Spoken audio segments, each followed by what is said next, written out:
Sir.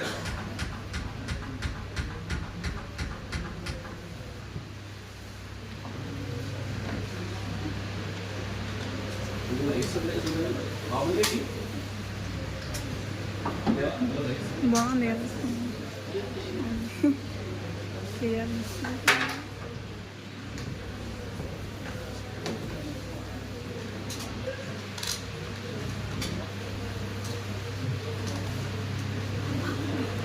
నిమిషం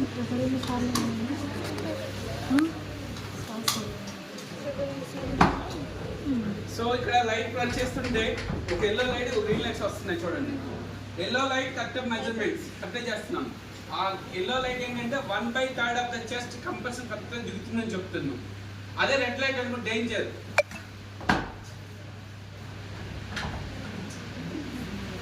చంపాలా బతికించాలా?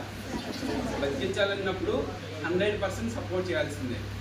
అయితే ఇక్కడ ఒక చిన్న విషయం తెలియాలి. సిపిఆర్ అందరికి ఒకేలా చేయకూడదు. ఎందుకు చెప్పండి?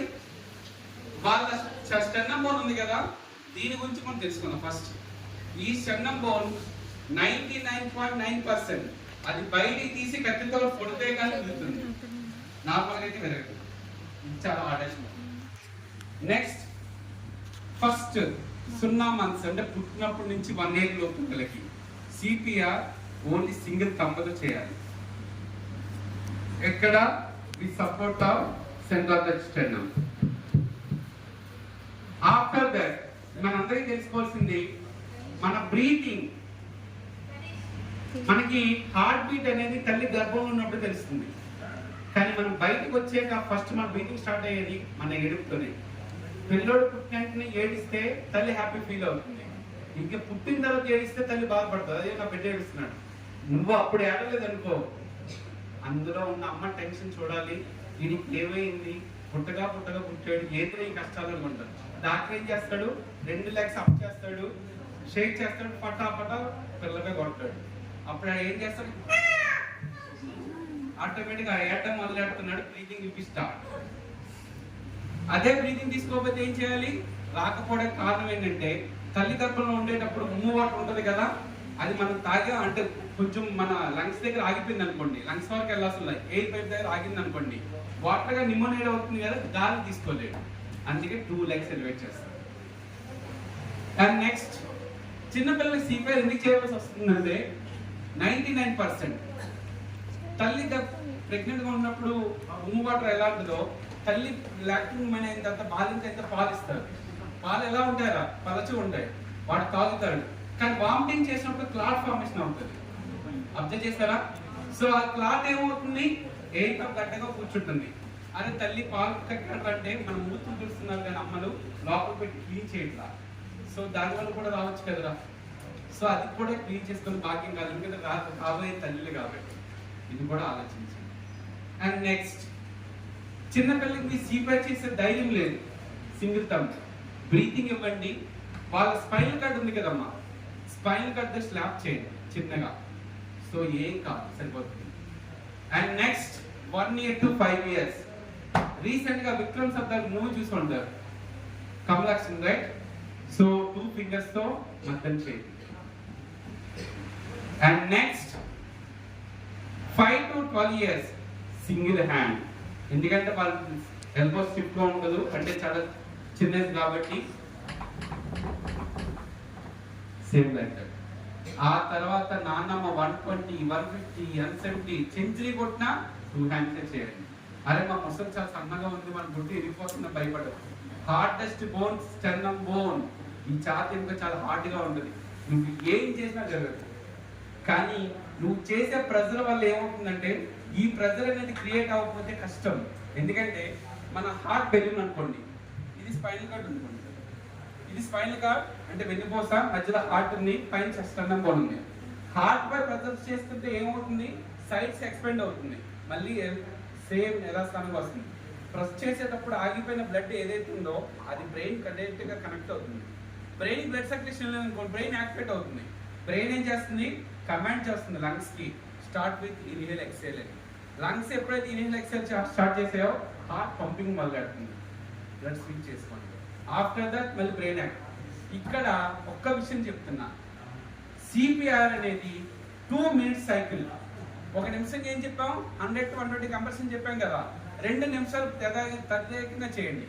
2 minutes చేసినప్పుడు ఒకటి అబ్జర్వ్ చేయండి, మీరు కంపల్సరీ చేసినప్పుడు శ్వాస ఉందా లేదా కాకుండా సర్క్యులేషన్ వచ్చిందా చూడండి బ్రెయిన్ కాదు. నెక్స్ట్ కొన్నిసార్లు పేషెంట్ ఏం చేస్తాడంటే మూమెంట్లో ఇలా సౌండ్స్ కానీ మూమెంట్స్ కానీ వచ్చేట ఆపేసి ఏం చేయాలి, ఎస్ఎల్ని పడుకోబెట్టాం కదా ఇందాక, సేమ్ అలా పడుకోబెట్టండి. ఇదే best treatment for first aid after CPR. CPR ఒక హార్ట్ అటాక్ కాదు, sudden cardiac arrest, heart failure, వడదెబ్బ, drowning cases, choking cases, next మన బాగా తెలుసా హీట్ స్ట్రోక్, ప్రతి దగ్గర కూడా సిపిఆర్ పనికొస్తుంది. మన సిపిఆర్ అనగానే సార్ హార్ట్ అటాక్ వస్తే చేయలేమో సార్, ఎప్పుడు పేషెంట్ ఎలా ఉంటాడో కూడా తెలియదు. నీ దగ్గర నీ నాలెడ్జ్ ఒకటే కామన్ సెన్స్. టైం బట్టి క్యాజువాలిటీ బ్రీతింగ్ ఉందా లేదా చూసుకో, start with CPR. Casualty response లేదు, బ్రీతింగ్ లేదు, సిపిఆర్ చేయండి. క్యాజువాలిటీ బ్రీతింగ్ సర్క్యులేషన్ ఉందా పుట్ అందజేస్తారు. బెస్ట్. ఇదంతా ఓకే. సిపిఆర్ చేసే ముందు మనం ఒక విషయం తెలుసుకోవాలి, హార్ట్ అటాక్ అంటే ఏంటి, సడన్ కార్డియక్ అరెస్ట్ అంటే ఏంటి, హార్ట్ ఫెయిలియర్. మన ఊర్లో చాలా మంది డాన్స్ చేస్తారు డీజే బర్త్ లో. వాళ్ళు ఎందుకు పడిపోతున్నారు మీకు అర్థమైంది ఎప్పుడైనా? అరే నీ ఎనర్జీ ఎంత ఉందని నువ్వు చెప్పమంటే ఎలా చెప్తావు తల్లి? చెప్పలేం కదా.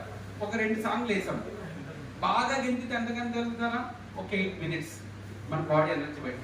కొంతమందికి 4 స్టెప్లు వేస్తే ఆగిపోతున్నారు. ఇక్కడ స్టెప్పులు ముఖ్యం కాదు, మన health more important.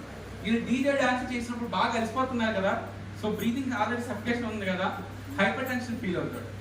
When the casualty hypertension feel అయ్యాడో హార్ట్కి వెళ్ళి పంపింగ్ దగ్గర స్క్వీజింగ్ అయిపోతుంది. ఒక్కొక్కసారి గుడ్ న్యూస్ ఉన్నా బ్యాడ్ న్యూస్ తెచ్చిపోతారు. ఎందుకు చెప్పండి? ఆడ ఆనందంలో తెచ్చిపోతారు, కొన్నిసార్లు బీపీ ఎక్కువై, ఒక్కోసారి బాధ ఎక్కువై లోపలిగా తెచ్చిపోతాడు. సో ఫస్ట్ ఏం చేయాలి, హార్ట్ అటాక్ వచ్చిందంటే దానికి కారణం ఏంటంటే, ఇప్పుడు హార్ట్ అటాక్ దగ్గరకు వచ్చినప్పుడు ఫస్ట్ మనం ఒక మురుక్కాల ఎగ్జాంపుల్ తీసుకున్నాం. ఓ మురుక్కాలం ఉంది, ఆ కాలం నుంచి వాటర్ ఫ్రీగా వెళ్ళిపోతుంది అనుకోండి, అక్కడ ఏమో అడ్డుంటుందా, స్మెల్ వస్తుందా? రాదు. కానీ ఆ కాలంకి వెళ్ళేటప్పుడు కొంచెం చెత్త ఫామ్ అయింది, సర్క్యులేషన్, ఆ వాటర్ సర్క్యులేషన్ తక్కువైంది, స్మెల్ వస్తుందా? రాదు. ఇంకా ఎక్కువ మునిగిపోయింది అనుకోండి, అక్కడ అర్థం ఏంటి, పూర్తిగా సర్క్యులేషన్ లేదు. హార్ట్ అటాక్ సన్నగా ఉండి వస్తుంది, లావుగా ఉండి వస్తుంది? బేస్డ్ ఆన్ ఆర్టరీస్ వస్తుంది, సన్నం లావు కాదు. సన్నగా ఉండి రోజు 4 kg నాన్ వెజ్ తిన్నాడు అనుకో, డెఫినెట్గా వస్తుంది.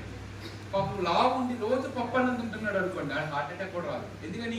వాటి దగ్గర కొలెస్ట్రాల్ ఉండవు. అక్కడ మెయిన్ ఇంకో విషయం తెలియాలి, ఆర్టరీస్ అనేది రక్తనాళాలు ఫ్రీగా ఫ్లో అయ్యి బ్లడ్ సర్క్యులేషన్ ఉన్నది హెల్తీ ఆర్టరీ. పార్సల్ బ్లాక్ అవుతాయి. నేను చెప్పాను చూడండి, చెత్త కొంచెం అడ్డింది, ఇలాంటి ఆర్టరీస్ ఏమంటారంటే పార్సల్ బ్లాక్ అంటారు. మన డాక్టర్ దగ్గర సార్ డాక్టర్ గారు స్టంట్ వేస్తారు సార్ అంటారు. స్టంట్ అంటే ఏంటి తెలుసా? ఆగిపోయిన ఆ చెత్త కొలెస్ట్రాల్స్ ని రిమూవ్ చేస్తాడు స్టంట్ వేసి. అండ్ నెక్స్ట్ బైపాస్ సర్జరీ చేశారండి, కొవ్వు బాగా పరిశీలిస్తుంది అనుకోండి, అందులో ఆర్టరీలో బ్లడ్ సర్క్యులేషన్ వెళ్ళదు కదా, మన మెయిన్ నేషనల్ హైవేకి వెళ్ళండి, పక్క నుంచి ఎప్పుడు కూడా బైపాస్ కి సపోర్ట్ చేస్తాడు, కనెక్టివ్ వే, డైరెక్ట్ గా వెళ్ళకపోయినా. ఇక్కడ కూడా ఆ బాగా కొవ్వు కొవ్వు ఫ్యాట్ ఏదైతే ఆర్టరీ ఉందో ఆ సెకండ్ పాయింట్ ఎక్కడి నుంచి ఎక్కడి వరకు ఉందో రిమూవ్ చేసి కట్ చేసి అది డమ్మీ చేసి పక్కన సపోర్ట్ చేస్తారు. దాన్ని బైపాస్ సర్జరీ అన్న. అర్థమైందా? ఇది ఓకే. హార్ట్ అటాక్ రావడానికి కారణాలు ఏంటి మనం ఒకసారి తెలుసుకుందాం. Smoking, alcohol, diabetes, obesity, sedentary lifestyle, stress. ఏ మనిషికైనా కోరికలు సహజం, స్ట్రెస్ ఎక్కువ ఫీల్ అవ్వకండి. స్ట్రెస్ అనేది ఎక్కువ అయితే మన జీవితం మనమే నాశనం చేసుకుంటాం. ఎట్ ద ఏజ్ ఆఫ్ మీకు 25 వరకు మీకు ఏ ప్రాబ్లమ్స్ ఉండాలి, చదువు అమ్మ నాన్న చదివిస్తున్నారు, బాగా చదువుకోండి, లైఫ్ సెటిల్ అవ్వండి. ఆ తర్వాత లైఫ్ లో అప్ అండ్ డౌన్స్ కామన్. ఎవరి జీవితం కూడా సాఫీగా సాగుతుందని అనుకోవద్దు. కష్టాలన్నీ నావే, ఇంకెవరికి రావని ఫీల్ అవ్వద్దు. సుఖాలన్నీ అందరికి వస్తే నాకెందుకు రావని ఫీల్ అవ్వదు. అందరికీ మిక్స్డ్ ఫ్రూట్ చూసేది, కష్టాలు సుఖాలు రెండు మిక్స్డ్ ఫ్రూట్ చేసేది. ఏది ఎక్కువ వచ్చిందని బాధొద్దు, తక్కువ వచ్చిందని బాధపడద్దు. జీవితంలో స్ట్రెస్ అనేది తగ్గించుకోండి. ఎలా అంటే మెడిటేషన్, యోగా. ఒక్క అరగంట కూర్చొని మెడిటేషన్ చేసుకోండి. నీ ఈ జీవితంతో బయట ప్రపంచ సంబంధం లేదు, నీ లంగ్స్ హ్యాపీ పనిచేస్తుంది, నీ స్పెయిన్ కూడా హ్యాపీగా ఉంటుంది. క్లియర్. రెండోది చెప్పాలి, నెక్స్ట్ నెక్స్ట్ మనం ఇంకో విషయం తెలుసుకోవాల్సిన ముందు హార్ట్ అటాక్ రావడానికి కారణం ఏంటంటే చాలా మంది స్టూడెంట్స్ కానీ పెద్దోళ్ళు కానీ స్మోక్ చేస్తూ టీ తాగదు. స్మోక్ అనేది కార్బన్ మోనాక్సైడ్. ఆల్రెడీ తాగుతున్నప్పుడు టీ తాగాడు అనుకోండి, ఎంత bad habit. Already carbon monoxide full heat, already heat tea తాగుతున్నాడు. ఇది చాలా డెడ్లీ డేంజర్ ఆఫ్ లంగ్స్. దానివల్ల కష్టం. అరే మీ ఊర్లో 10th క్లాస్ చదివినప్పుడు మీ ఇంటి దగ్గర ఉన్న పునుగులు బండి ఈవినింగ్ స్నాక్స్, ఇప్పుడేమో పానీపూరి, కేఎఫ్సి, ఆ డిఎఫ్సి, ఆ ఫ్రైడ్ రైస్, ఆ న్యూడిల్స్, ఏమైనా ఒక రోజు నెలలో ఒక రోజు తిన్నాను పర్లేదు. కానీ నెలలో 15 రోజులు తిన్నానంటే మన జీవితం అయిపోయిందంటే ఆడ పానీపూరి ఎక్కడ పెడుతున్నాడో తెలియదు, అట్లా తింటామో తెలియదు. Clear. And next heart attack సిమ్టమ్స్కి వచ్చేటప్పుడు, హార్ట్ అటాక్ వచ్చినప్పుడు ముందు మనం తెలుసుకోవాల్సింది సార్ అమ్మాయిల నుంచి ఒక 4 మెంబర్స్ ప్లీజ్. అమ్మాయిల నుంచి ఒక 4 మెంబర్స్ ప్లీజ్.